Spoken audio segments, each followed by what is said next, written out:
Good afternoon. Halito. Sohachifo yet Megan Pizer at Chato Oyosia. Barry Pizer Anki, Beverly Payne, Sopokni, Oklahoma Atachata, Awawiantanag, Atali. Hello. I've introduced myself to you as I have been taught by my community in Chata Anumpa, the language of the Choctaw people. And I've said to you, hello, my name is Megan Pizer. I'm an enrolled citizen of Choctaw Nation of Oklahoma. I'm the daughter of Barry Pizer and the granddaughter of Beverly Payne, and I'm also of mixed German and English descent. The Choctaw people's removal lands are in Oklahoma, but I live and work from Wawiantanong, or where the curved shores meet, the land that is currently called Detroit, Michigan. And I am up here today to read BSA's land acknowledgement that we have adopted as part of our EAP, and which I am proud to read as part of our annual meeting each year. So the Bibliographical Society of America conducts its business on the traditional and ancestral lands and waters of the Lenni Lenape-Hoking people in Lenni Lenape-Hoking, currently known by settlers and most people in the world as New York City. The Society gathers people together at events across the North and South American continents on the traditional and ancestral lands and waters of Indigenous peoples who were forcibly and are still forcibly removed from our lands.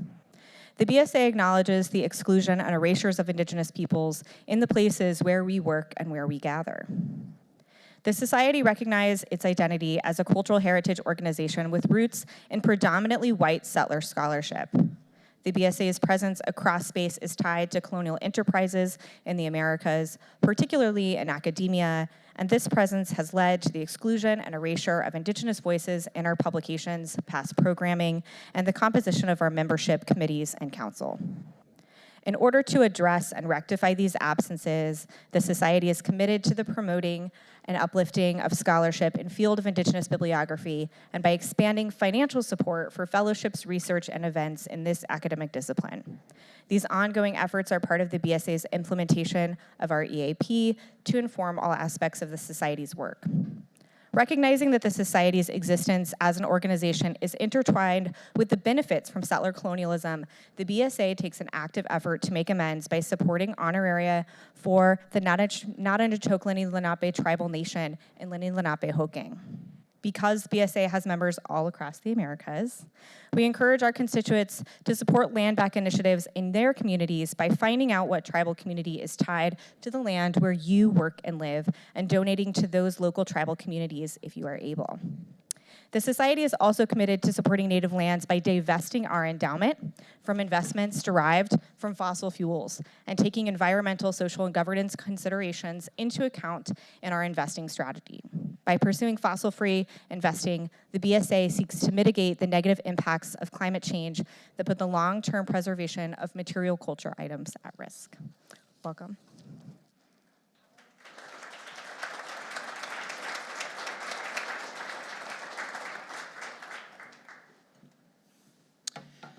Thank you, Megan, and thanks to everyone for being here this afternoon. Welcome to the 2026 annual meeting of the Bibliographical Society of America. I'm Kinohi Nishikawa, president of the BSA.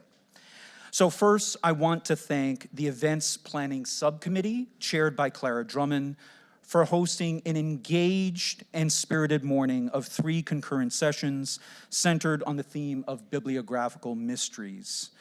I also wish to recognize committee member Emily Spoonogle, who I'm told proposed the theme much to everyone's benefit. Now 2 years in the running, I think it's safe to say the morning session is an annual meeting tradition that may be carried forward by future leaders. From Los Angeles, California, to Cody, Wyoming, to Baton Rouge, Louisiana, to Bloomington, Indiana. Our presenters hailed from every time zone on the continental United States and represented Indiana's on Eastern Standard, for those of you trying to do the computation. I know some of you were expecting New York or Boston, and represented a wide range of institutions and collections. Clara, thank you for making this year's program such a resounding success. I thank the new, yes. There is Clara. Clara's already gone back to Evanston to start her job. No. I thank the New Scholars Program Committee, chaired by Agnieszka Rek, for giving us further reason to believe the future of bibliographical scholarship is bright indeed. Our three fellows, Cassandra Gillig, Clara Shaw, Mindy Zhang, demonstrate why bibliographical methods matter in the age of AI.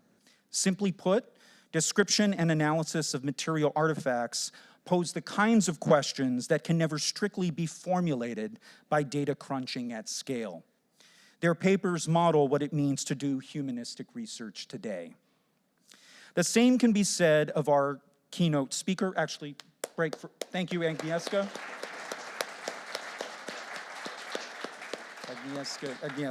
Agnieszka has not gone back to New Haven yet. The same can be said of our keynote speaker in terms of modeling what it means to do humanistic scholarship today, whose bibliographical research on modern and contemporary literature leads not only her field of specialization, but the academic profession writ large. Nora C. Benedict is a scholar of Latin American literature and print culture with a particular expertise on Jorge Luis Borges and Argentine modernism, as well as a theorist and practitioner of bibliography, book history, textual criticism, and the digital humanities. Upon earning her doctorate degree from the University of Virginia in 2017, Benedict served as a postdoctoral fellow in the Center for Digital Humanities at Princeton. She's currently a professor of Spanish and Digital Humanities at the University of Georgia. Benedict's first monograph is Borges and the Literary Marketplace, How Editorial Practices Shaped Cosmopolitan Reading. Here, Benedict brings her bibliographical training to bear on the archive of one of the 20th century's most celebrated authors. Yet for all that we know about Borges, Benedict shows in this magisterial study how much more there is to discover about the practices and networks that informed his writing. From collation formulations scrawled on the back of a journal cover to illustrations that adorn his published work, Benedict assembles an array of evidentiary sources to outline the bookish infrastructure of Borges' art and thinking. Here we observe not so much the death of the author as his multiplication across various roles: critic, collaborator, editor, anthologist, publicist, and publisher. Works we think we know well are given a fresh interpretation from Benedict's description and analysis of Borges's books, a task that had not received systematic attention. The material artifact, both in this book and in her numerous other writings in Latin American literary history and in digital humanities, is the basis for Benedict's ways of thinking and learning. Her current book project is titled Bound Together: Global Interdependence in the Latin American Book Market, 1940 to 1970.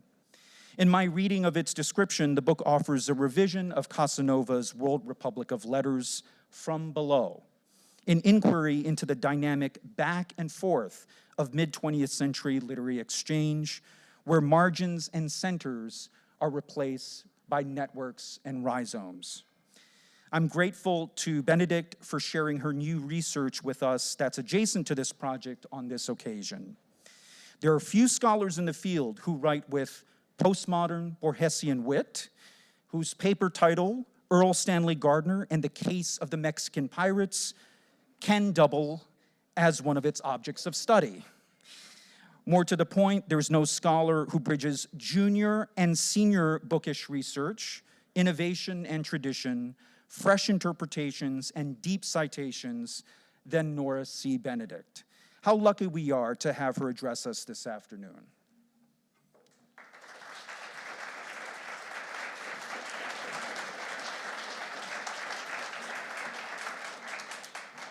Thank you so much for that really generous introduction. It is an absolute honor and a gift to be here with all of you today.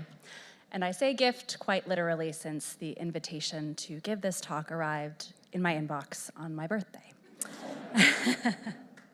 Before I start, I would like to thank the Bibliographical Society of America and Thank you for giving that. Really, the nerves get the better of me, yes. Thank you so much for this kind invitation. I begin this afternoon, as in my opinion, any bibliographer should, with a puzzle. Why would a firm illegally publish works, but also register these same titles with an official source? This seemingly contradictory act lies at the heart of my talk, and as I will argue, showcases one of the many complexities of the Latin American publishing industry in the 20th century. And before I unpack this puzzle and provide any possible solutions, but perhaps echoing the bibliographical mysteries of this morning, I don't know if I'll come to any solutions, I must first set the stage for all of you. The Latin American book industry experienced swift and substantial growth during the mid-20th century, largely fueled by the region's economic prosperity and educational progress. Beginning in the 1930s and 1940s, higher levels of literacy and more sophisticated educational systems generated a greater need for more printed materials. This surge in demand prompted the publishing sector to undergo considerable expansion and modernization. During this period, there was a dramatic rise in the number of publishers and booksellers, a diversification of readers, and a broad movement toward greater professional standards across all elements of book production. Furthermore, skilled editors, printers, and typographers arrived from Spain on account of the Spanish Civil War, which is 1936 to 1939. And these individuals also played a crucial role in enhancing and shaping the rapidly growing publishing industry.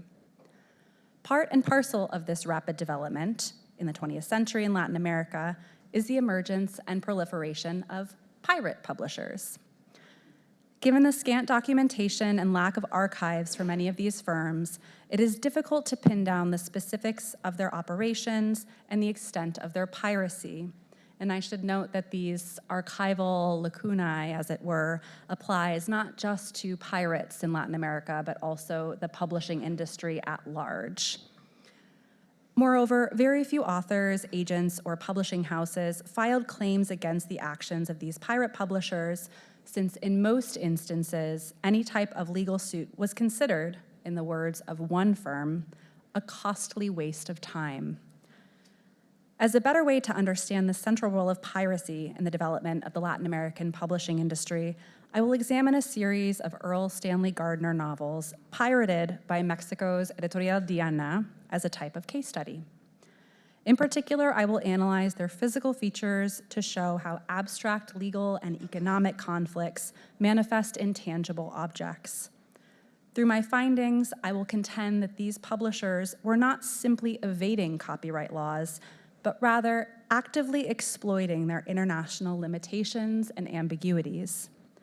In essence, by leveraging intimate local knowledge, a publisher could register a title to create a veneer of legitimacy, establish a domestic paper trail, and strategically block other competitors from publishing the same work. Drawing on correspondence between Gardner, his agents, and publishers, as well as a detailed study of the books themselves, I will argue that such practices demonstrate how piracy has not only shaped the circulation of global literature in Latin America, but also become a constitutive feature of its publishing ecosystem. Lots of overviews. I got to cover a lot of ground, and I imagine that most of you might not be versed in these topics, so I'll try my best to be lively. As early as the 1930s, Latin American piracy and pirate publishers were known entities and a hot topic in literary circles throughout the Hispanic world. In fact, the Spanish philosopher and intellectual Jose Ortega y Gasset aptly notes in 1937 how, quote, "For many years, the persistence, let's say the consolidation of this shameful situation, meaning piracy, disgraced both Central and South America, because although Chile bore the greatest responsibility, almost all of the rest of Spanish America participated in it." His mention here of Chile refers to their status in the first half of the 20th century as los reyes del pirataje editorial, or the kings of publishing piracy, and also alludes to a contentious debate about intellectual property rights between Argentine publisher and intellectual Victoria Ocampo and Pablo Neruda that was sparked by Empresa Letras, a Chilean publisher, pirating a version of Aldous Huxley's Eyeless and Geza from Ocampo's Editorial Sur. Just 1 year later, in 1938, and perhaps speaking to the actions of Empresa Letras and similar firms throughout Latin America, Daniel Cosío Villegas, founder and editor of the Mexican Fundación de Cultura Económica, stressed the improbable situation facing many Latin American publishers at the time with regard to acquiring translation rights for foreign titles. And he says, quote, the Latin American book market is poor, and consequently, only fairly modest royalties can be paid.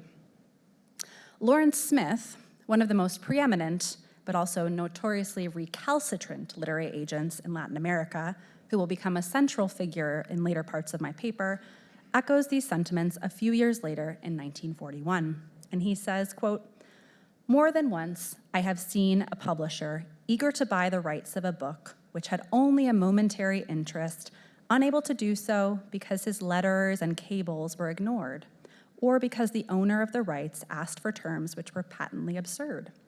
Very often when this has happened, some less scrupulous publisher has rushed out a vilely translated, badly printed edition, and the man who made a good edition impossible has settled with the pirate publisher for whatever terms the latter had offered after his book was on the market. And this article in Publishers Weekly, it goes on to talk about all of the issues with translation sales in the rest of South America. Smith also highlights the fact that most, if not all, of these pirate publishers cannot be taken down by legal lawsuits. This question of legal action naturally leads to that of copyright law proper. Although every Spanish-speaking country had some version of their own copyright laws by the middle of the 20th century, many of these laws were vague, inadequate, and full of potential loopholes.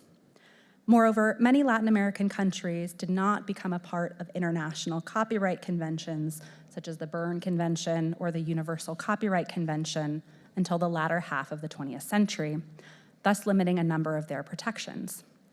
That said, a general trend that we see in 20th century copyright law in Latin America is a rethinking of the length of copyright and a move toward eliminating the need to register works to reap the benefits of copyright protection. Since my focus here is Mexico, I'm going to look a little bit closer at the history of their copyright laws. I promise it'll be riveting, to help contextualize my analysis and reveal the complexities of the legal landscape that allowed pirate publishers to thrive. The earliest known intellectual property law in Mexico, La Ley sobre el Derecho de Propiedad de los Inventores o Perfeccionadores de algún ramo de industria, big mouthful, dates from May 7th, 1832, and focused specifically on patents for inventors and industrial products, so very general. The concept of copyright, or los derechos de autor, did not appear until 1928 when Plutarco Elias Calles, then president of Mexico, published a civil code that included the regulation of varying kinds of property. Under this code, authors held the right to their works for 30 years, but only if they formally registered these creations. This registration requirement was further detailed in the 1938 Reglamento para el Reconocimiento de Derechos Exclusivos de Autor, Traductor o Editor, which gave authors the exclusive right to their works, so long as they were registered with the Secretary of Public Education. These legal frameworks shifted significantly with Mexico's first federal copyright law, which was enacted on December 31st, 1949, and then published on January 14th, 1948 in the Diario Oficial, which is more or less in run today and where all of any type of copyright or legal documentation is printed in Mexico. This law introduced two major changes. It established that works were protected from the moment of their creation, regardless of registration, and it began to classify copyright infringement as a crime. However, a crucial loophole existed.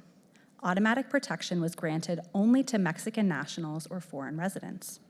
foreigners not residing in Mexico, such as Erle Stanley Gardner, still had to register their works to receive any legal protection. In the following decades, Mexico began to align its laws with global standards, expanding the federal copyright law in 1956 to include protections for countries with which Mexico shared international copyright agreements. Yet, Mexico did not join the Universal Copyright Convention until May 7, 1957, and the Berne Convention until September 11, 1974. This created a gap where international amendments offered little benefit to US writers like Gardner. An important 1963 addendum to the federal copyright law allowed authors whose works had fallen into the public domain for failure to register their titles the ability to reclaim their rights. But this change further highlights the persistent emphasis on official registration. Ultimately, as we shall see, the mere existence of these laws was not a deterrent for pirates. In fact, the legal gray areas surrounding unregistered foreign works, coupled with poor enforcement of the law, created a favorable environment where piracy, as is the case with Editorial Diana, could prosper. As Fernando Peñalosa notes in his study of the Mexican publishing industry, despite numerous provisions in Mexican law for the prosecution of piracy, there has been only one attempt, and that unsuccessful. We all still here? Fabulous. So, having established the legal backdrop in Mexico, I can now return to the pirate publishers in question. José Luis Ramírez Cerda and Fabriciano Sanz Guardado founded Editorial Diana on February 15, 1946 in Mexico City, and soon established the firm as a large trade publisher. Known for producing cheaply made books, Editorial Diana specialized in novels, biographies, and juvenile titles, yet they did not issue original works, which speaks to their infamous status as a pirate publisher. And the books that I'm specifically going to be talking about, detective fiction, comes in their collection, Colección Caimán, or Cayman collection, that dates from 1953 until 1974. And this is kind of a common thing to find in most Latin American publishing, that you'll have all works grouped into collections. This specific one, you also find other common detective fiction writers. Besides Erle Stanley Gardner, you have Ellery Queen, Carter Dixon, Raymond Chandler, Rex Stout, and the list goes on. Lawrence Smith, the previously mentioned Latin American literary agent operating out of Buenos Aires, confirms the nefarious reputation of Editorial Diana in a letter to Thayer Hobson, who was Erle Stanley Gardner's literary agent in the US. And he says, quote, "This firm was notorious in the past for taking advantage of a certain clause in their copyright law, whereby after a certain period, books not printed in Mexico could be reproduced without a contract. There was quite a scandal about this because Diana did not always take the trouble to find out where the books were legally protected or not, and at one point their manager had to flee the country to avoid imprisonment." While many authors might have accused Editorial Diana of piracy, no legal attempts were made to prosecute the firm prior to Erle Stanley Gardner's case. For instance, the Peruvian politician and writer Silo Aregria recalls how he encountered pirated copies of his novel El Mundo es Ajeno y Ancho, Broad and Alien is the World, in Puerto Rico, all of which bore, as you can see here, the Editorial Diana printer's mark, yet legal action was not feasible in his mind. And he says in his biography in regards to this incident, Diana benefited from Mexican law, which stated that any book not registered in the country was in the public domain. Nothing could be done because Mexico had not signed the International Copyright Convention.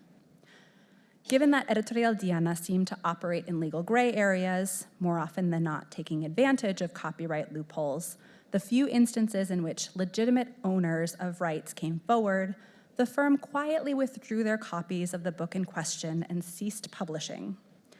For Erle Stanley Gardner, a quiet, out-of-court settlement would simply not suffice. As one of the most successful authors of detective fiction in the world, Erle Stanley Gardner needs perhaps little introduction. But I will ask, who here has not heard of Erle Stanley Gardner?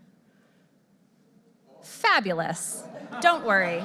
I say needs no introduction, but I will give you a brief one. Don't worry. Don't worry.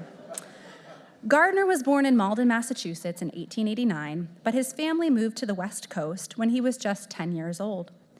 During his formative school-age years, he was described as a natural rebel, and many of his suspensions or expulsions from academic institutions stemmed from his propensities for boxing. In 1911, he passed the California bar exam and began his lifelong career as a lawyer. By 1921, Gardner needed additional income to supplement what he was earning as a lawyer and attempted to start a mail-order law course, which proved unsuccessful, so he turned, naturally, to writing pulp fiction. In these early years, he focused on writing short pieces for magazines, but all the same, he was extremely prolific, producing well over 1 million words a year while still running a law firm by day and trying cases in court, if we could all be that productive. In 1932, he replaced his typewriter with a dictaphone and drafted his first novel, The Case of the Velvet Claws, in a mere 3.5 days. The publication of this novel with William Morris and Company also brought the birth of Perry Mason, one of the most famous characters in crime fiction. Of note is the fact that many of the Perry Mason stories were taken directly from Gardner's courtroom successes, which certainly brought a level of realism to his tales. Throughout the course of his decades-long writing career, Gardner published a whopping 155 books in 37 languages. Even more astonishing are the numbers related to his radio program, which amounted to 3,221 episodes, movies, 6 motion pictures, and 20 made-for-TV films, and television shows amounting to 271 episodes. As one critic notes, at the height of his popularity in the mid-1960s, his novels were being sold at an average of 26,000 copies per day. No other author came close to this amazing sales record. Given Gardner's international status as one of the premier detective fiction writers in the world, and the growing interest in this type of literature throughout Latin America during the mid-20th century, it is no surprise that his titles were also very popular throughout the Spanish-speaking world. And I'd be happy to talk more about the development of detective fiction in Latin America if people were interested in Borges and didn't get that this afternoon. However, an immense demand for his works outpaced authorized supply, creating a gap that Editorial Diana was eager to fill. Gardner first learned of Editorial Diana's copyright infringement in January of 1960 from one of his Spanish publishers, Editorial Molino. Even though piracy had been going on there for years, Lawrence Smith, our friend, did not bother to report it. A letter from Thayer Hobson to Editorial Molino details the specifics of this most serious situation, and he writes, quote, "A publisher in Mexico City has pirated 27 of Mr. Gardner's books, including at least 16 titles on which we sold you Spanish rights." In this letter, Hobson also reiterates the meretricious nature of these pirated works. To get a better sense of what these editions looked like and what piracy looked like in Latin America more broadly, I will now turn to a close examination of the Editorial Molino editions alongside the Editorial Diana editions. And for reasons of time, I will focus here on the textual and bibliographical details of just one Gardner title that Editorial Diana pirates from Molino, and that is El Caso del Perro Hallador, or The Case of the Howling Dog. Editorial Molino produced the earliest Spanish translation of this title in 1940, and Editorial Diana published their pirated version of this work in 1954. And these copies, if you don't know this about me, I'm also a book collector. These are my personal copies. I'd be happy to talk more about other of them as well later. One of the most curious aspects of this particular pirated work is the lack of an attribution to a specific translator. Instead, what we find on the title page of the Editorial Molino edition is an attribution to the publishing house itself. And it says here, we find in the Molino edition, Versión Española de Editorial Molino, or Spanish version by Editorial Molino. Editorial Diana's edition truncates this reference to simply Traducción del Inglés y Molino, translation from English, y molino. And I should say that this particular copyright page is what brought me down this rabbit hole, because I spent a lot of time trying to figure out, I was interested in the translators, and I tried to figure out who in the world was y molino. Was it Eduardo Molino, Emilio Edgardo? And then I realized that it was actually just Editorial Molino. While they are identical translations, the typesetting and general textual presentation of each edition is unique, reflecting not only house styles, but also publishing trends in the evolution of detective fiction as its status improved, especially within the confines of Latin America. More specifically, we find a double column format in Editorial Molino's edition that mimics newsprint and thus reflects traditions of cheap serialized publications. In contrast, Editorial Diana's edition presents readers with a single block of text.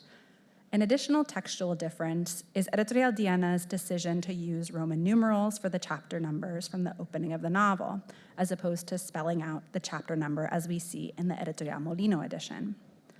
Curiously, Editorial Diana does not appear to follow a clear standard for the textual presentation of their chapter titles in their books, as some Gardner works use only Roman numerals, others use text and Arabic numbers, and others still follow simply the example set here by El Perro Hallador.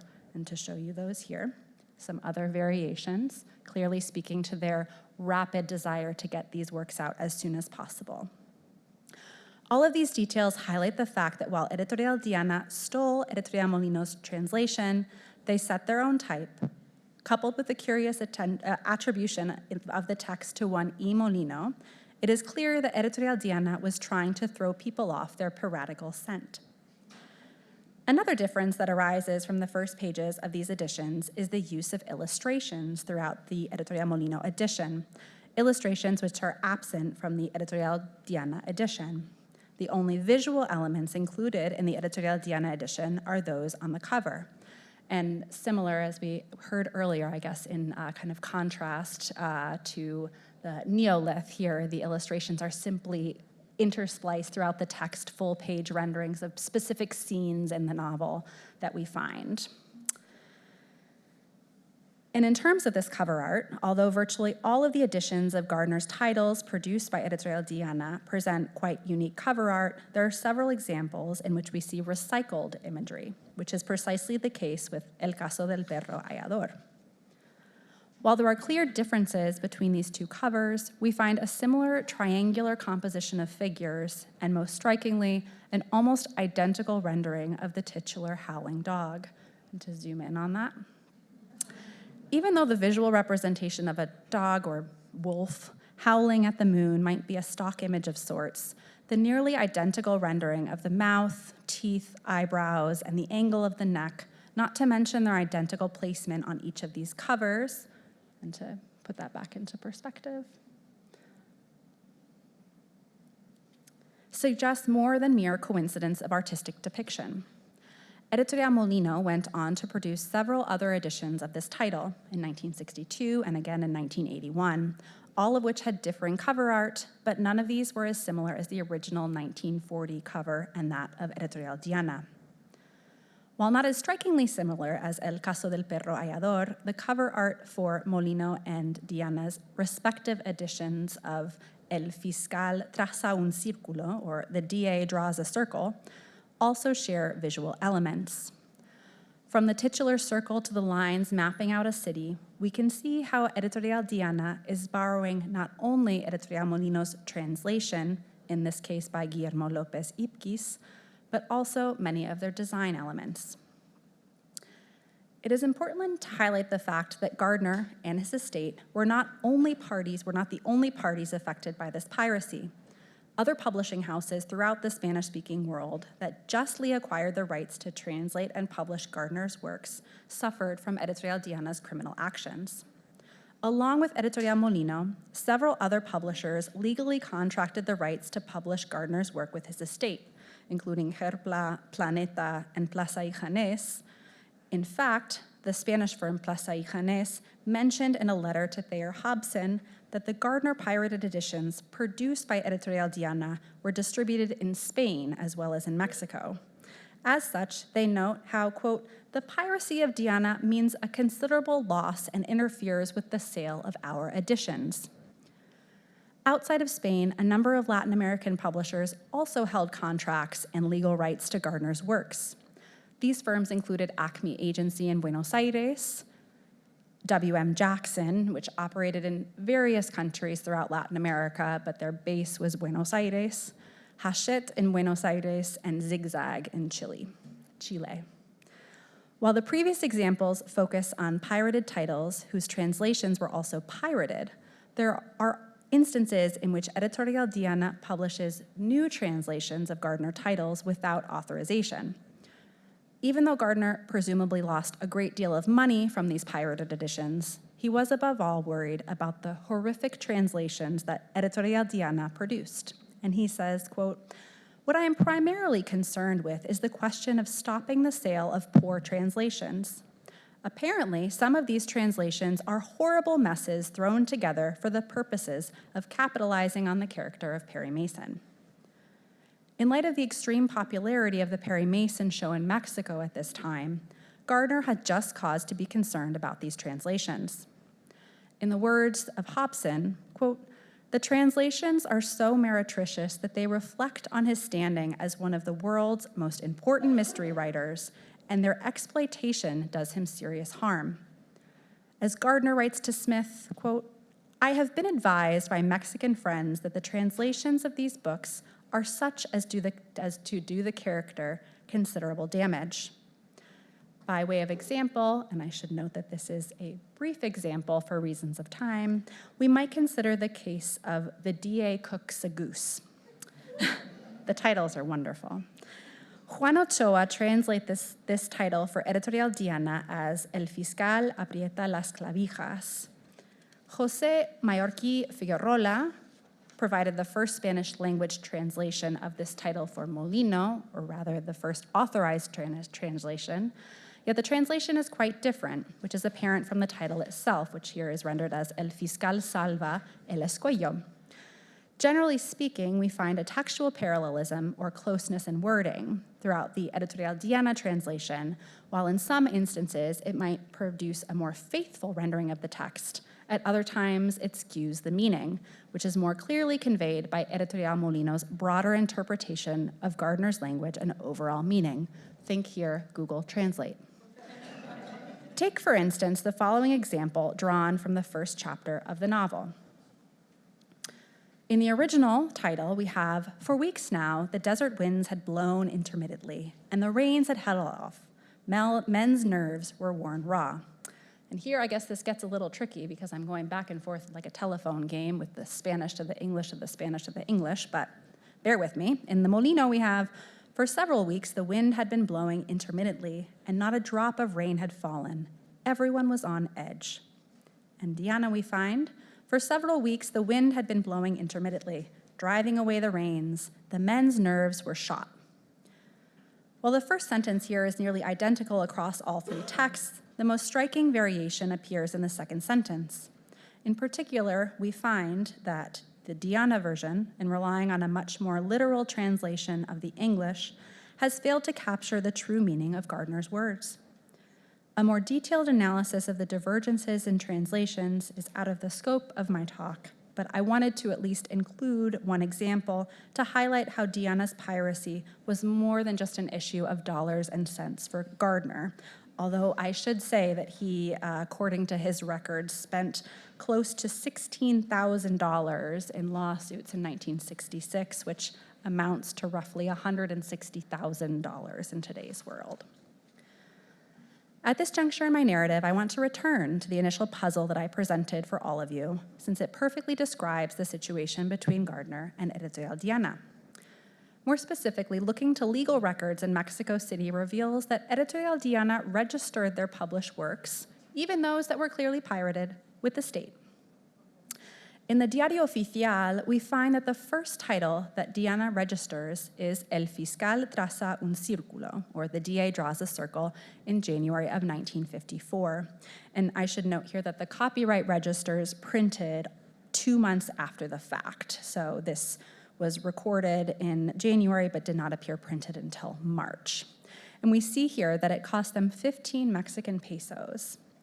From this legal entry, we can easily trace the pirated source to Editorial Molino's August 1946 edition based on the translator, Guillermo López Hipquis, who is named directly, also a pulp writer in his free time. Curiously, this same title is registered a second time by Editorial Diana in May 1956 for another 15 Mexican pesos. However, this second entry omits the original English title of the work as well as the translator's name. Editorial Diana most likely filed this second copyright registration to protect their version as a derivative work based on their new cover art, as well as any minor changes introduced in the production of their edition, although it is clear that Editorial Diana drew a great deal of inspiration from Molino's designs, as we saw earlier. A similar situation of registering a title more than once occurs with El caso de la viuda peligrosa, the case of the dangerous dowager, El fiscal acorralado, the DA calls it murder, and El fiscal en el candelero, the DA holds a candle. A close examination of the Diario Oficial's copyright records reveals that Diana registered 12 of the first Gardner titles that they published. What is more, similar to what we saw with El fiscal traza un círculo, each of these records links Diana's editions to the previously produced by Editorial Molino by naming the translator of the work for which they are filing copyright. Curiously, 6 of the titles mentioned by Hobson in his letter to Molino are newly rendered translations by different translators in Mexico, and these are Andrés Pestar, Juan Ochoa, who we saw before, and Andrés María Mateo. For that reason, I consider these separate from the initial 12 titles in this table. However, Editorial Diana has still filed for the copyright of these translation rights with the state. For instance, El caso del gato del portero, the case of the caretaker's cat, translation rights were registered to Editorial Diana in September of 1958 for 10 Mexican pesos. Even though Diana was keenly aware of the ins and outs of Mexican copyright law, cross-checking their registration and publication timelines highlights the fact that they did not always secure the copyright to produce their pseudo-illegal editions prior to publishing them. Thus, Editorial Diana published both El caso del perro hallador and El caso del canario cojo, the case of the lame canary, prior to securing their copyright with the state.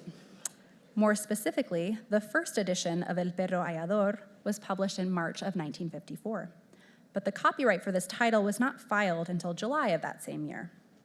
Similarly, the first edition of El caso del canario cojo was published in June of 1954, but the copyright was not filed until July of that same year. While most international copyright agreements stipulated that works were protected upon creation, it is important to remember that Mexico did not join many of these agreements until very late, as previously detailed. And within the confines of the state, foreigners not residing in Mexico had to register their works to receive any form of legal protection. With these details and timeline in mind, the first 12 Gardner titles, for which Editorial Diana files copyright, appear to be legally acquired.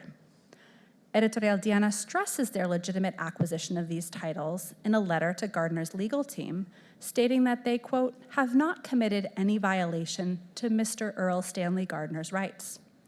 To corroborate their claims, Editorial Diana has their legal department review the situation, and they too conclude that, quote, in accordance with the Mexican law applicable to the case, Editorial Diana has not committed any act which involves violation to the rights of the author.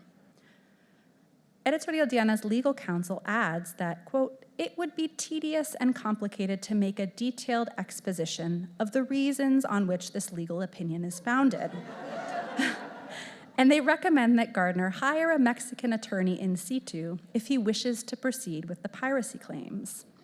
However, Editorial Diana's legal counsel subtly urges Gardner to drop the case in order to, quote, avoid an unnecessary litigation, suggesting that his arguments would not stand in a court of law in Mexico.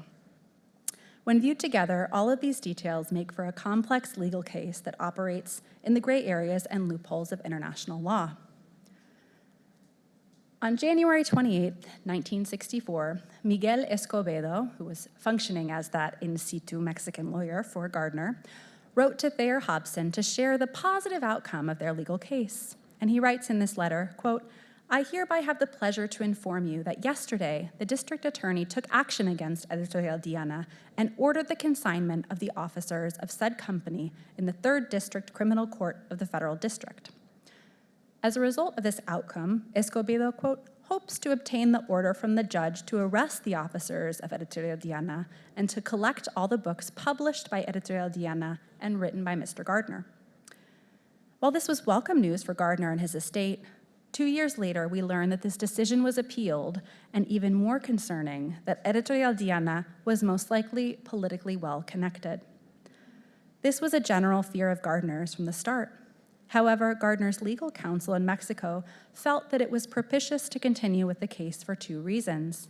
And he says, quote, "One is that the Diana people are well connected enough to influence the lower court and delay the taking of action, but as they were not influential enough to sway the Court of Appeals in their favor, sooner or later the court will be forced to act. In addition, the officer or officials involved who are bringing pressure upon the court for Diana may leave office, and thus the pressure may cease."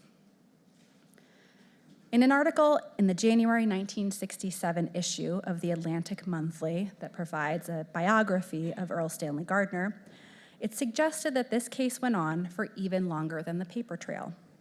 And it says, quote, "An unknown number of Gardner titles have been pirated overseas. A piracy suit on his behalf is still going on in the Mexican courts after 5 years."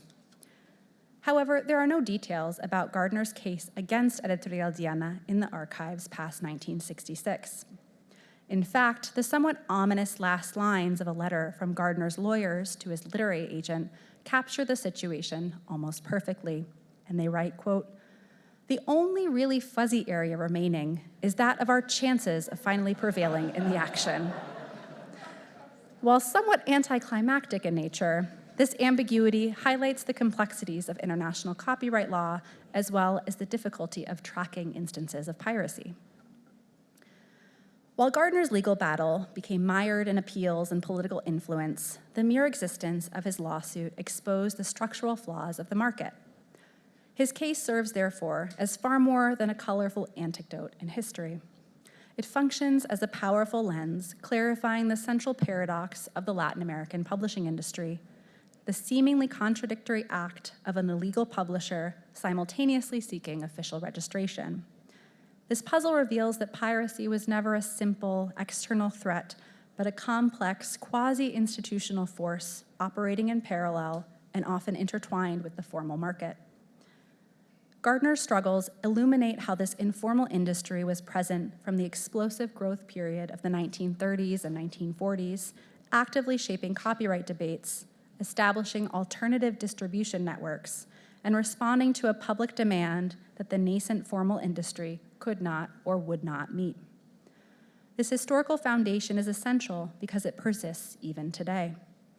For instance, Daniel Alarcón, a Peruvian-American writer, perhaps most known for his award-winning program Radio Ambulante, highlights the Cámara Peruana de Libros 2005 finding that in Peru, quote, "Pirates were employing more people than former publishers and booksellers, and their combined economic impact was estimated to be $52 million US, or roughly equivalent to 100% of the industry's total earnings." These pirate publishers also export enormous amounts of books throughout Latin America and nearly killed the Peruvian publishing industry at the start of the 21st century. To illustrate the continuation of these overarching trends in our current moment, we might consider the case of the Brazilian Paulo Coelho's O Vencedor Está Só, or The Winner Stands Alone, from 2008, in which a Spanish-language version of this novel began to circulate in Peru before a Spanish translation had even been authorized, let alone produced. And while this example, alongside Gardner's case, deal with illegal translations, piracy in these circles is not just reserved for translated bestsellers.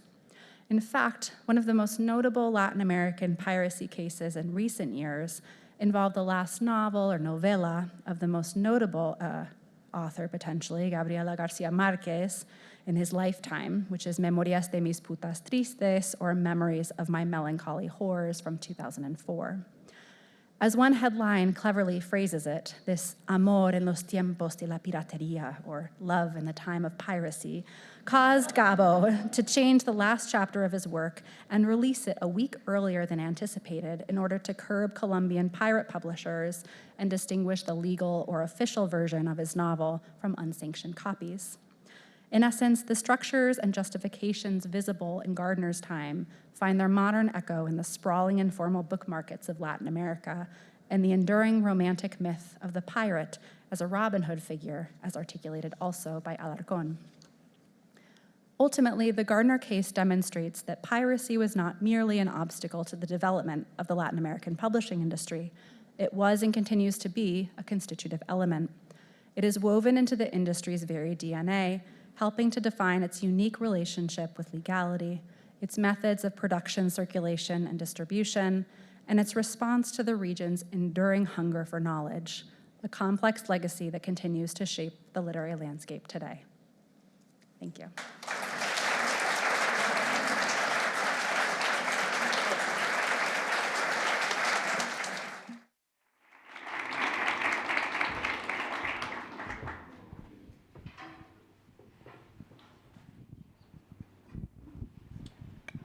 I'm sure you have questions.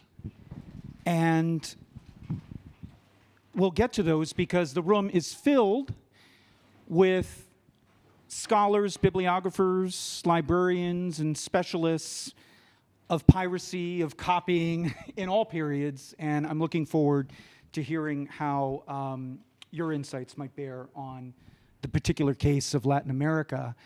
I'll start with one question, and that has to do with this very particular example of intra-diaspora or intralinguistic piracy.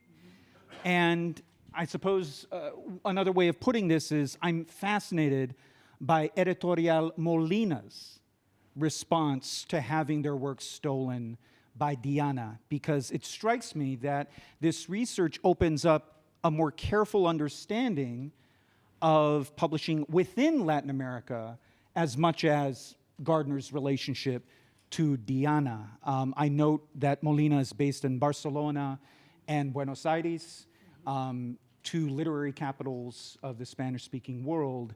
So what does it mean for Diana in Mexico City to be stealing from Molina and not only Erle Stanley Gardner? So more light that can be shed on Molina and what their response to having their works stolen and only having E. Molina credited as the translator of one title. Absolutely. So Molino is very interesting, and as if it weren't apparent from the images, they produce cheap paperbacks, and they're interested in really popular literature. And they have not only this comes from their Serie Amarilla, their yellow series, as is indicated by the yellow printing on the covers, but they also have Serie Rosada, pink series for romances, etc. And so we might think about piracy with other firms as attached to well-established literature of a certain type of value, whereas here, interestingly, the value is what can sell the most, right? And so Molino sees this as their cash cow, what they sell a lot of, right? And that these translations are not only incorrect and causing issues, but more that they're taking away from their market. So here it's interesting, not necessarily, I don't know if Molino is as much concerned as Gardner is about the translations. And I actually have spoken with a number of friends in Mexico City about the translations, and a lot of them might actually be regional differences too, that are different from obviously Spain versus Mexico City and even Buenos Aires for that matter. But it is really interesting not only to see that one of the publishers is responding, but also the fact that Gardner himself was giving copyright kind of okay to multiple Hispanic publishers throughout the globe. So it's not that this is his one And there are also other firms I didn't mention here that, for instance, Acme in Buenos Aires in their Colección Rastros, or their Trails collection, one of their titles is pirated as well by Molino. So it's kind of a lot of people involved. There are many people that have a dog in that fight. Sure. No, and it's really interesting to think about that, and to think about the Southern Cone as distinct from Mexico and Central America. In other words, not to conflate publishing operations within the region, because the diversity within it is just as important as what Gardner is negotiating with Molino.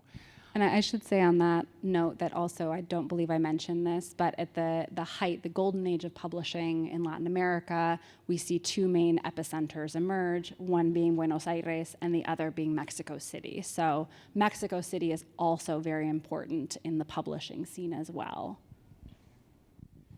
Great. Let's turn to questions, and Caitlin will be bringing the microphone to you.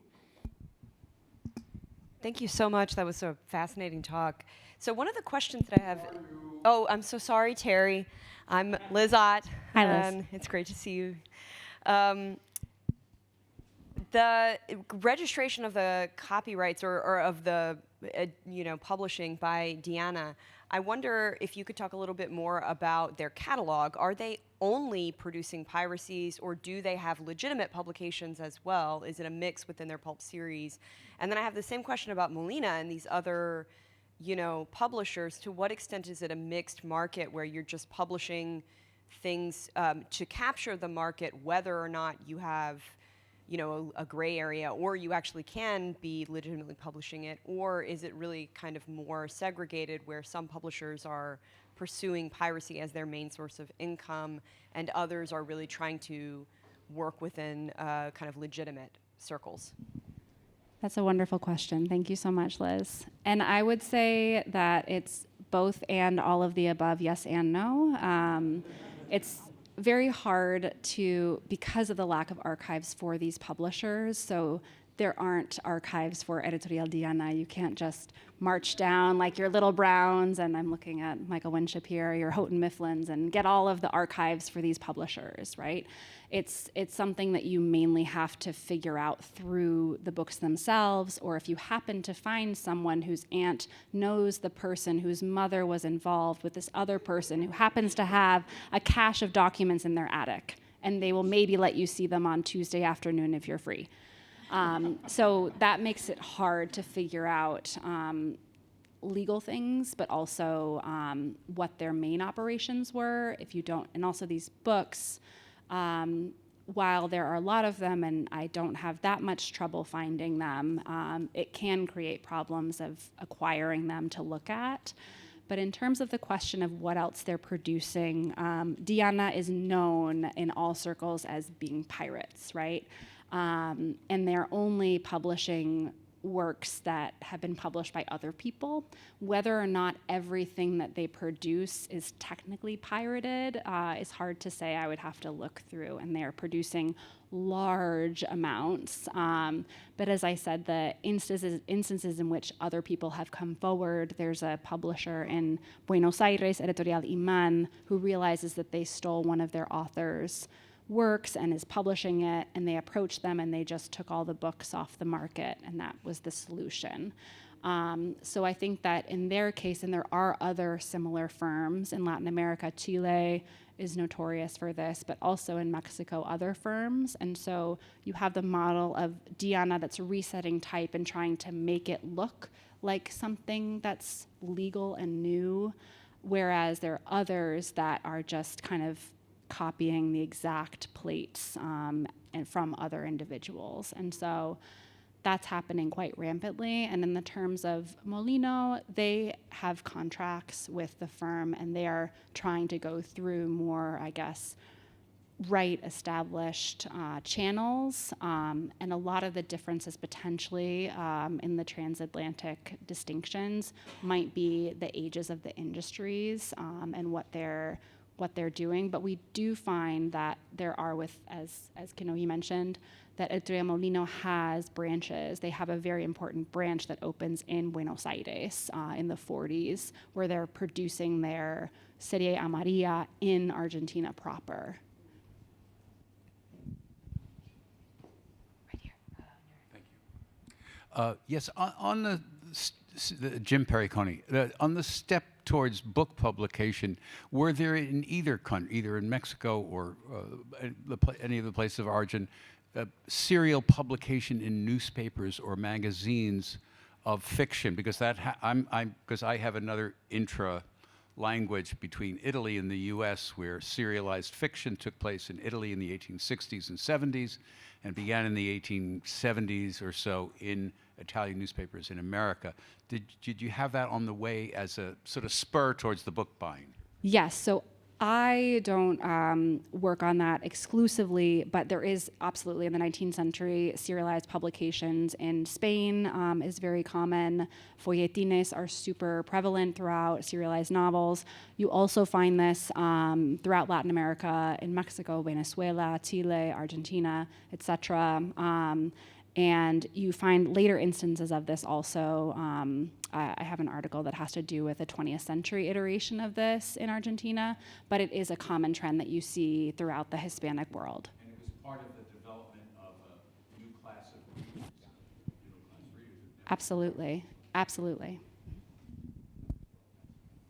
Another question? Cogitate? Dangerous dowager? Hi, I'm Ann Peel, and I'm at Williams College. Thank you so much. Gardner is clearly, even though I've never heard of him before today, so thank you. He's clearly I've done my job. He's a big name in pulp fiction. Is there any evidence that Diana or other publishers are not only stealing Gardner's works, but fabricating works under Gardner's name to sell more copies? That's an interesting idea. I'm not sure about that because I also have not read all of Gardner's 155 works in their 37 translations. I'd like to think no, only because I don't think they were that clever, or I don't think that they were that invested in creating something new when they could just take what was already in existence. But it is an interesting idea, and the idea we might see later examples, in particular in Latin America, where there are famous expansions of well-known works that get individuals into legal hot seats.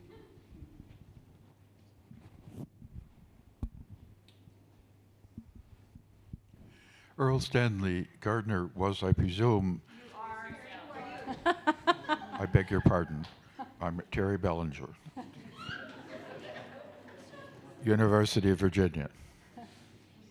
We've met. I presume that Erle Stanley Gardner was fabulously rich. Absolutely. Who was driving this? Was it Gardner himself, or do you think it was his agents or publishers? Did he have a personal vendetta? And that's the wrong noun, obviously, because he must have been so busy, like Scrooge, counting his money, that he would hardly that's have why had it's time to almost sue hilarious. Latin American countries. No, he, in the correspondence, and I should mention, I know it's on the slides, but his correspondence with Thayer Hobson is at the Harry Ransom Center, and in reading his letters, he is very adamant and upset, and this, as you say, rightly, is somewhat of a personal vendetta, that sure, maybe he wants more money, but he is not hard up for cash in this moment. And it seems that maybe his status also as lawyer has kind of clicked on, and he feels the need to take down this publisher for not maybe approaching him and asking when he seems to give other publishers the rights to his works and to make him more money. Fine with that, but it does seem very personal and very direct, especially when he mentions friends and conversations with friends throughout, because he spends a lot of time in Southern California and in Mexico himself traveling, and so it does seem extremely personal. Is there an Erle Stanley Gardner archive? There is, I believe, sort of. But I don't know if it would, as far as I can tell, this particular case doesn't seem, yeah, it's only in the Thayer papers that I also stumbled on without meaning to. Just to add to this point, while Caitlin, would you get the question back there, and then we'll move back to this side. As Caitlin goes around, when I describe the current research as a kind of subaltern version of Casanova's World Republic of Letters, you really see how the case of the Mexican pirates provokes an American writer who himself is looked down upon by the mainstream literary industry into talking about questions of taste and value and getting the words right? And that's really what you see when authors working not in the underground, but for a popular readership, are having to sort of defend themselves from an even more democratizing, freewheeling, Wild West kind of situation. And this is why I think this is kind of a subaltern or a World Republic of Letters from below, where rather than focus simply on New York, Paris, and London, what happens when we look at Los Angeles, New York, Mexico City, Buenos Aires, and Barcelona? All of a sudden, the actors are quite different. The books in question are wild and interesting, but the issues kind of remain the same, right? Those fundamental issues of property, of authorship, really still come into play, and that's really what's fascinating about this current research. Molly Schwartzberg, Houghton Library. Hi, Molly. Hi, Nora. I'm curious more about the money and the economics. And we know that Gardner was making a ton of money from his books. And I would assume that Molino could be making a lot of money from his books. And I guess I'm curious to know, why weren't they able to keep up with the demand? Were the economics of printing and distributing these books such that it was not worth it to them? Did they depend upon Diana to serve an audience that paid for books at a lower price point with different production quality? I'm very, very curious to know what the economics were that led to this, or was this a system that was so in place already that they just assumed it would be how things happened? So thank you for your question. And I will say that while Gardner had contracts with other firms, Molino, Acme, Hachette, etc., there were no contracts with firms in Mexico. So Mexico City being kind of one of the epicenters of this expansion of publishing at the time, they didn't have anyone that had, laid claim to Gardner's legal sanction to produce his works. And I think in that moment is when Diana steps in. And I imagine that Editora Molino having production not only in Spain, but also in Argentina at the time made those channels a little bit easier to acquire those editions because they were produced in large, large quantities. I don't know about the print runs of at least the Molino or any of these other. I will say, though, I do know about the print runs of the Diana because as a requirement for publishers in terms of securing copyright, the colophons at the back of every edition had to include the number of copies that were produced in that edition. And so these were usually between 8,000 and 12,000 copy print runs. And I'm guessing that they would have been similar in numbers with the other firms that were producing this type of literature, which becomes the standard, anywhere from 8,000 to 12,000 print run copies for these cheap paperback, especially detective fiction works in the time. And I don't know if that necessarily answers the dollar and cents, but thank you. Do you have a question? Why not, Liz? Yeah. Liz Dunlinger, New York Public Library. Of course, I just want to know about the covers.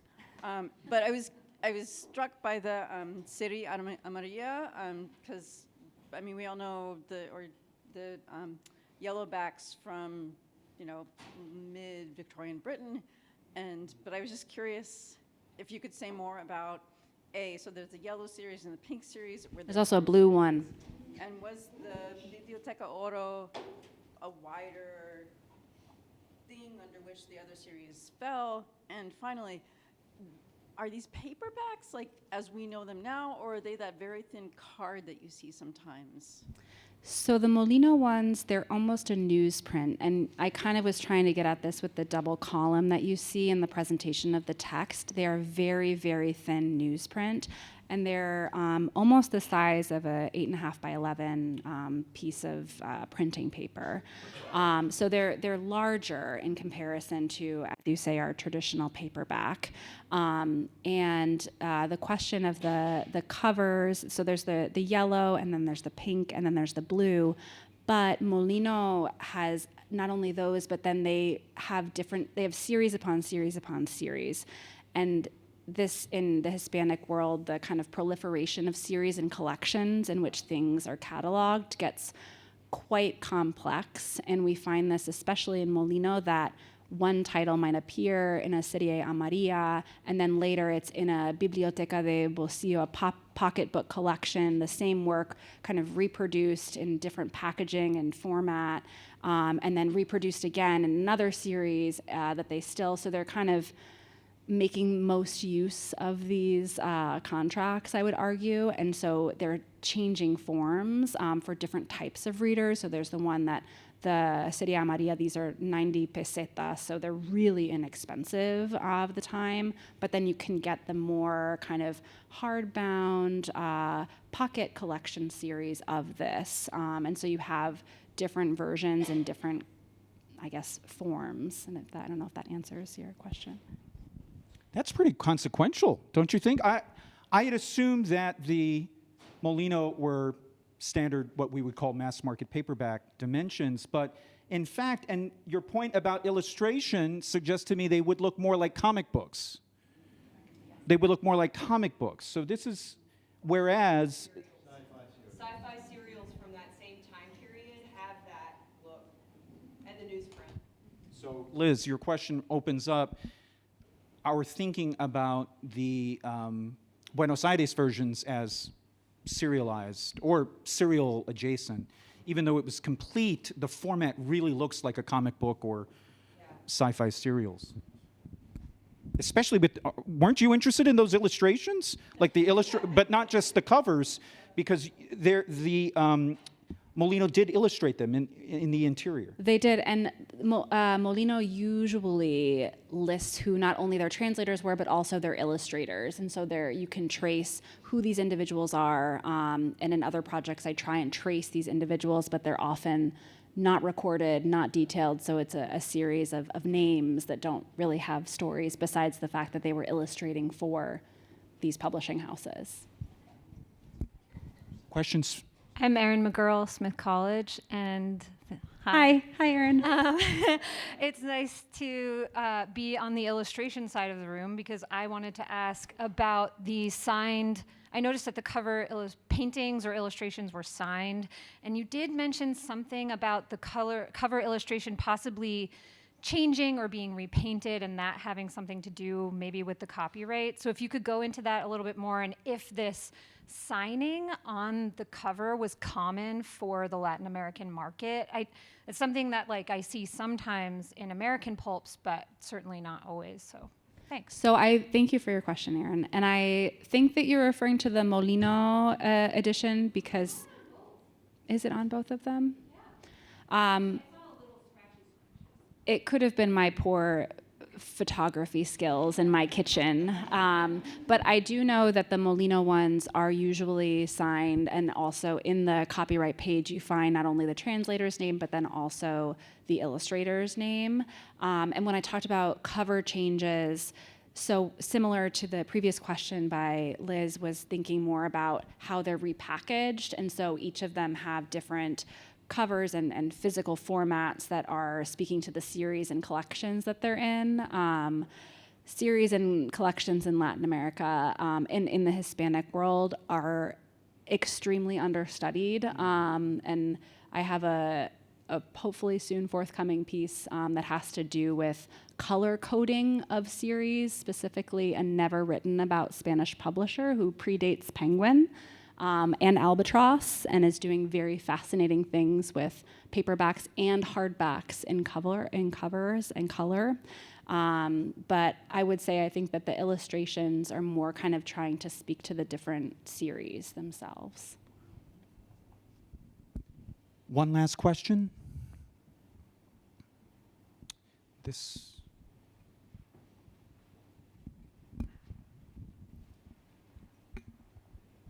Hi, I'm Hank Smith. Hi. I'm, I guess, sort of piqued by the suggestion that you've returned to, Keynote, about this sort of position of the subaltern. And I also found the quotation from Lawrence Smith that you had up towards the front of the presentation pretty compelling, like that there is a kind of, that the publishing position from some of these Latin American countries is like pretty disadvantaged in terms of like if you want to get a book out and you try to go about it legitimately, that there was like a long time delay for a book that might have a sort of like more timely market attached to it, and that publishers who had these we might as well call them what they are legalistically, which is like legitimate monopolistic rights in terms of like intellectual property, that they could ask sort of intentionally ridiculous sort of terms. I just wonder if you would like supplement that with any other sort of quotations or cases or anecdotes that kind of speak to that sort of more Robin Hood-esque perspective on the sort of necessity of illegitimacy. Yeah, and we find piracy throughout. I mean, I've just cited a couple kind of splashes to set the stage, as it were. But in Chile is notorious from the onset of the 20th century with having basically really, everything is pirated there. And I personally, in my research, bibliographically speaking, have strayed away from Chile because it's just such a minefield, and to try and figure out where to start and what to focus on and how to untangle everything there is really overwhelming. But we do find examples of this not only with Diana in Mexico, but in Buenos Aires. There are a lot of firms. The notorious one there is, thinking about sci-fi, Editorial Tor, which has nothing to do with the editorial Tor that exists with sci-fi, but they both happen to be publishing sci-fi, which is strange. But I've looked in, there's no connection. And so they fabricate fake names for translators, and they go through kind of more elaborate ruses to hide their piracy. But that happens a lot. And we also find this not only in kind of the literary spheres, but also in educational spheres, and this even continues today with textbooks, in that textbooks are pirated a lot. Many of my friends, thinking about Mexico City, the tradition when you're at UNAM, the university, the National University of Autonomous Mexico, you would basically buy a photocopied version of a textbook on the street outside of your building, and that was and the same would happen for digital material, floppy disks, and all of that. And so, that still continues to just be a norm.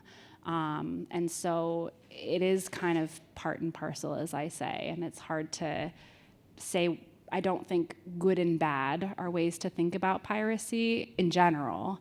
And I think looking at Latin America kind of showcases that. Let me say what's going to happen now before we thank Nora.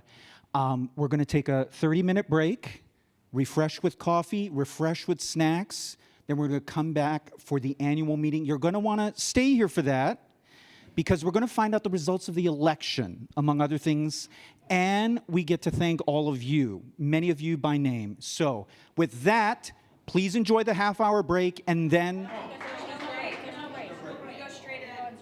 we're going straight in. That We're was going fun. straight in.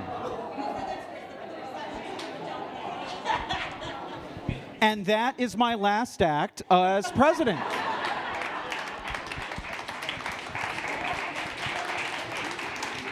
Thank you, Nora.